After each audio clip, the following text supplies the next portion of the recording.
So I'm going to start at a very high level, kind of the 50,000 foot level, and bring it right down to about the altitude we used for our airborne geophysical surveys, which I'll talk about in a moment, which is about 100 meters above ground level. So I'm going to swoop down fairly quickly from that high level. So I want to talk about the Government of Alberta's mandates, and the Premier Redford, she has her mandate letter that she wrote to Albertans, and clarifying what the government's direction is going to be in the next few years, and really it's focused on addressing the needs and the realities of Albertans, and this will be accomplished through listening to the people out there on the landscape, increasing openness, transparency, accountability, and then building those relationships. And that's why I'm here today for each of those things. I'm here to listen to you. I'm here to give you the information that you need, and to build a relationship with you as individuals or Albertans, or as the Red Deer River Watershed Alliance. And again, right at that high level regarding provincial priorities, you go to the mandate letter, and it focuses on the three areas: social, economic, and energy and environment. On the social side, it's investing in families and communities, looking at healthcare, looking at education, early childhood development, and so forth. And there is an input process for the public right now under the name of the Social Policy Framework, and Albertans can provide their thoughts on those things that are very near and dear to them, that I just mentioned. On the economic side, it's securing our economic future to the future. There's a consultation under the banner of dollars and cents that has just been launched last month. It provides the opportunity for Albertans to provide input on their sense of our economic framework, and essentially like a consultation for the 2013 budget coming up here. Lastly, and this is where we fall, is with advancing world-leading resource stewardship. So really taking a look at integrating the way that we extract our resources, and at the same time protect the environment. And one key way that we're obtaining public input is through the land use framework, which I know you're very familiar with, being who you are, and probably no need to go into too much detail on that.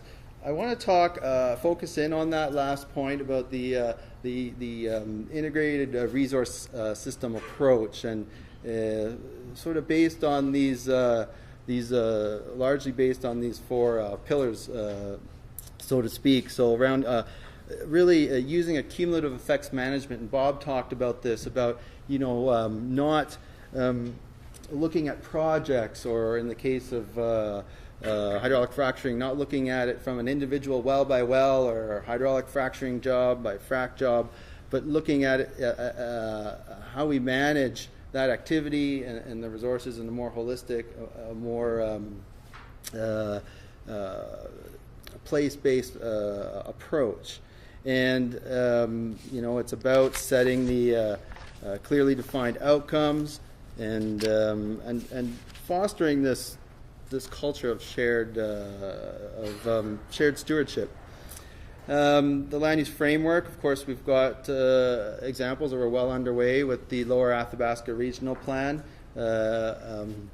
having launched that in the past year here. We're also making strides with the South Saskatchewan Regional Plan as well, and others are in the works, are being initiated as well.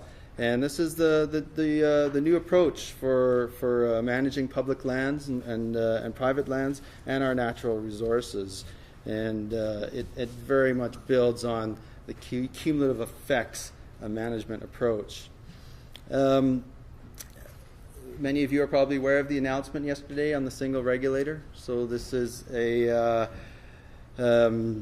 one-window approach for regulating energy projects to the benefit of Albertans, landowners, industry, and the environment.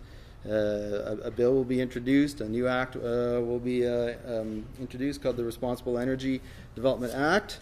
And what this will provide is an easier way to navigate that system, that whole regulatory system of resource extraction and regulating the protection of the environment at the same time.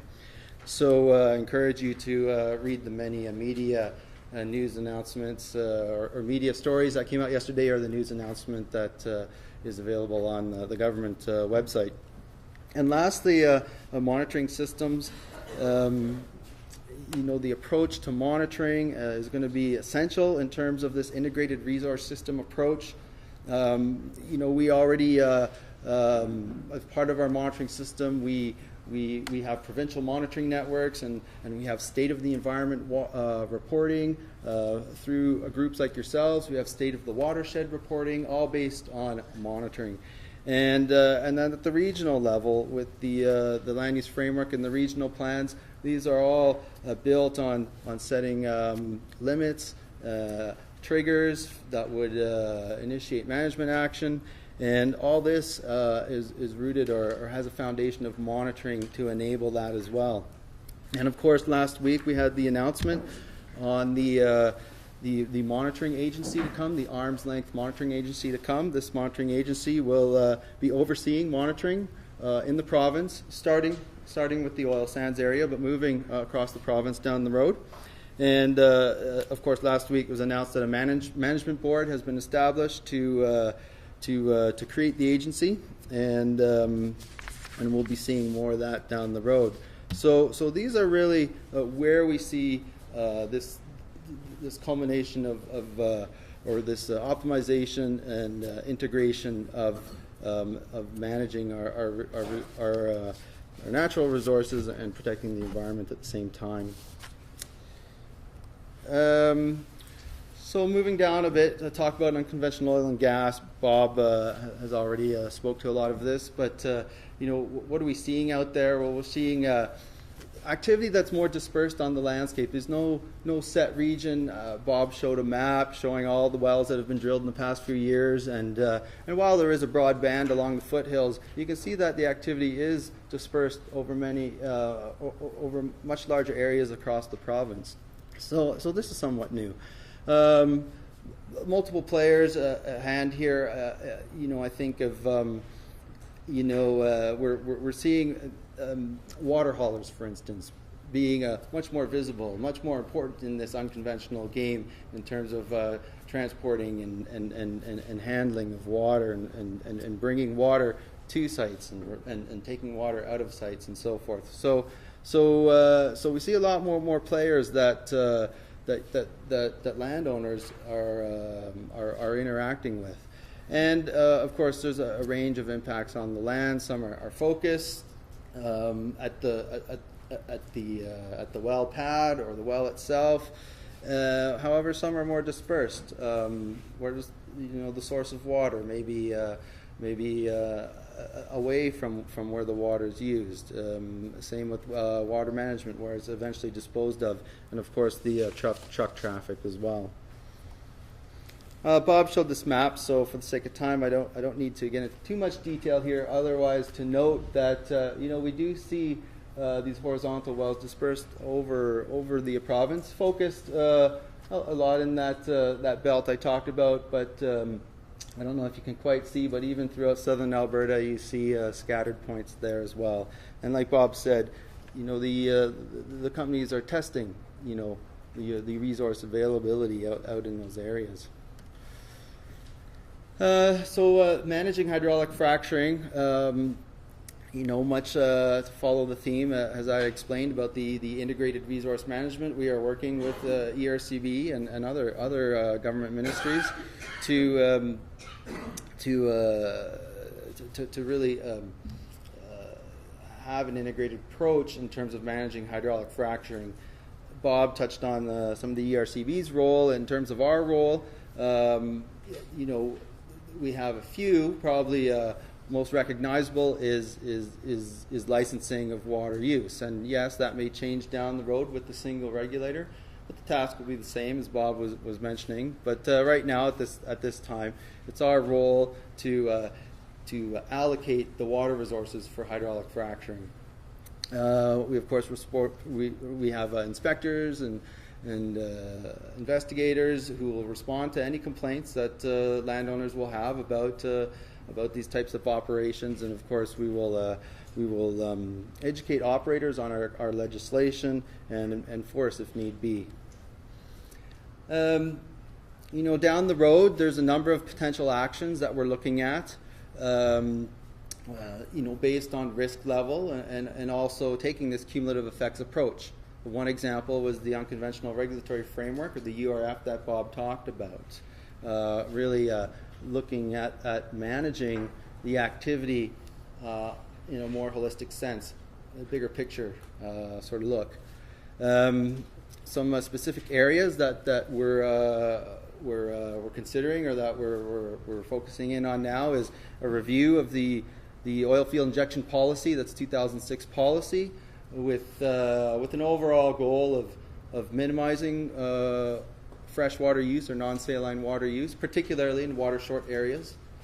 We're looking, as I think Tracy had mentioned, the baseline water well testing program for coal bed methane operations. So we're looking at that. We're looking at that program, and we're considering whether we should be expanding this program to hydraulic fracturing operations. Of course, we see companies already doing that on a voluntary basis, either through responding to CAP's guiding principles or to more community-led initiatives like SPOG or championing.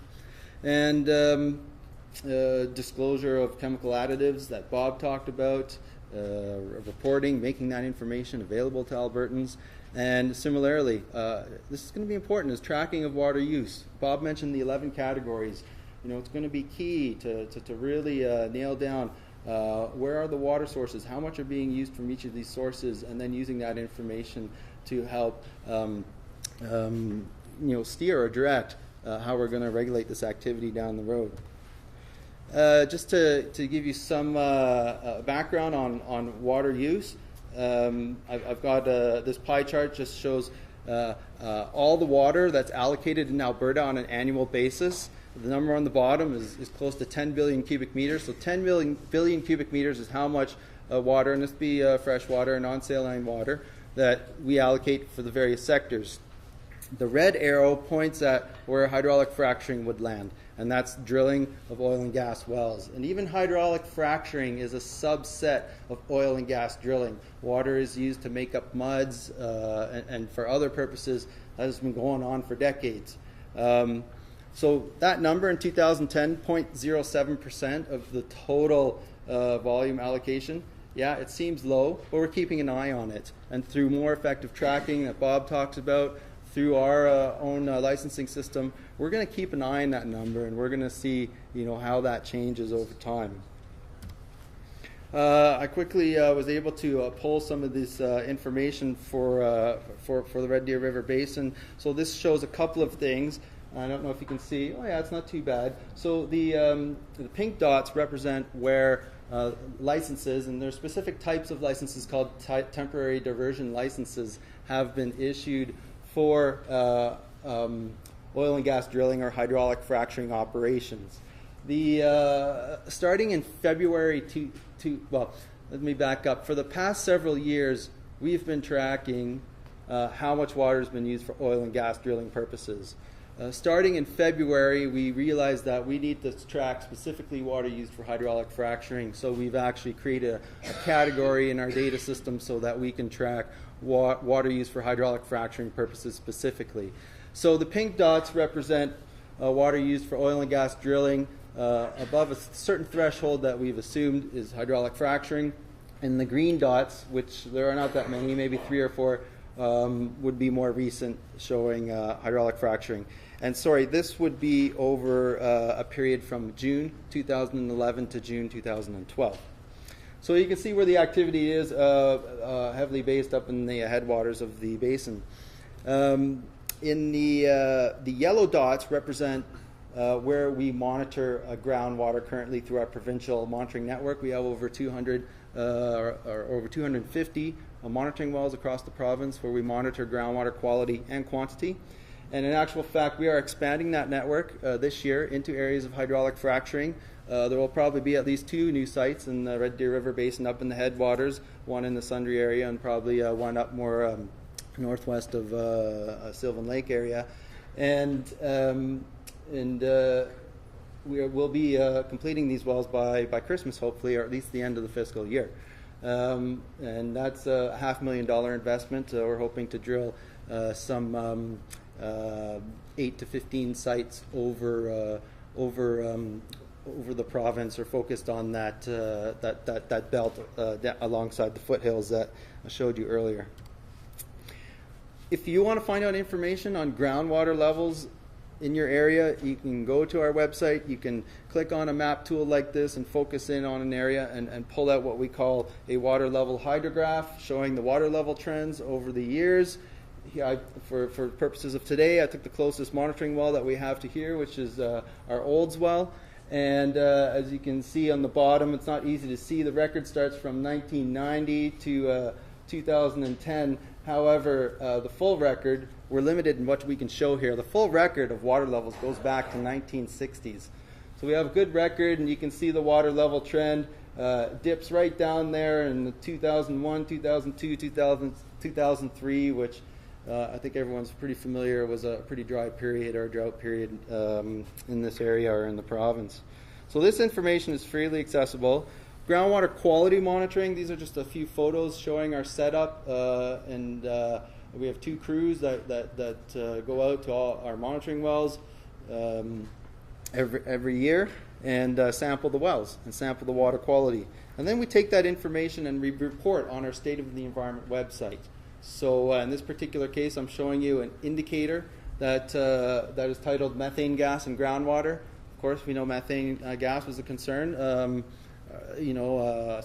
Significant concern around the time when coal bed methane development ramped up. So this map just shows you the results from our monitoring, and this one simply shows wells that have gas or have minor gas versus those that have no gas, and we've also got an outline of CBM development areas. And what this shows is basically we have areas within coal bed methane development areas, or wells within CBM development areas that have gas, but that's also some that don't have gas, and vice versa outside of CBM development areas.